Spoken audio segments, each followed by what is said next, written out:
When people think of healthcare in China, you might think of the cutting-edge technology in these mega Tier 1 cities, like I'm in now, here in Guangzhou.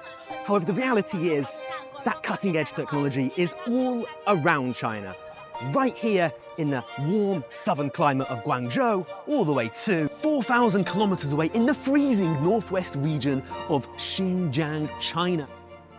Yeah, hello, I am Dr. Luke and I did my PhD in Shanghai where I researched cancer detection using AI methods. Now, China have realized that AI is the future because we can see AI all around us here in society. Because AI, it's all about pattern recognition. And the human eye might not be able to spot those little patterns, especially with cancer, right? Because there are so many cells. There could be hundreds of thousands of cells to look at, and they're so tiny. And the AI will be able to find that little pattern instantly. Did you know it is the students in universities who are at the heart of this cutting-edge research? Every city in China will have research in the university linked with the hospitals. I'm standing in front of a very important building which is directly affiliated with the Xinjiang Medical University. So let's go inside this hospital and see what it's about.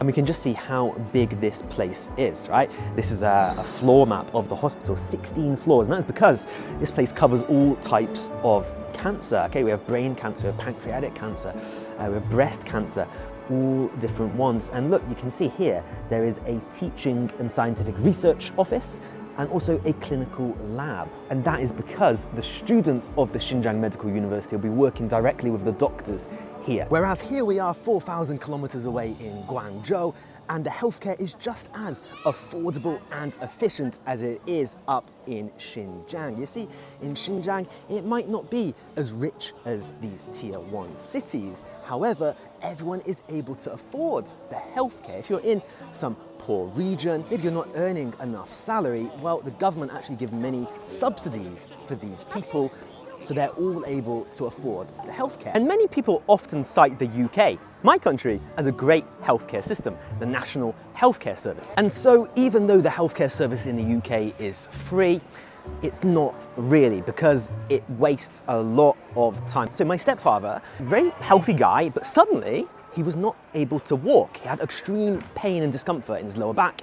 He had to go in a wheelchair and he tried to get treatment for months and months, and they told him even to get an X-ray or an MRI, he'd have to wait 6 months just for that, let alone to get any surgery or treatment if he needed it. That might take years. So he then came to China, okay, on his wheelchair, and he went to the hospital, and on that very day, he was able to get excellent treatment, okay? Yeah, he had to pay some money because he didn't have the insurance as a tourist, but it actually was fairly cheap, it's just a few hundred renminbi. But on that very day, he was able to get the MRI, and the doctor gave a quick look at it and said this is what the probable cause is and what is likely to be the case.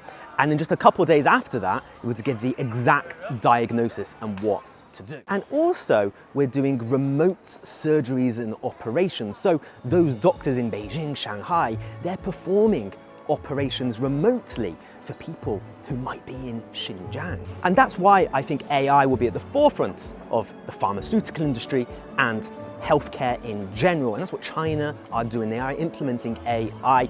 But of course, first we need to have those safeguards and measures. But at least China are looking at that now. There we go. Hope you enjoyed the video. And maybe if you have some problems in the future, China might just be the best place to come. I'll see you in the next video. Bye-bye.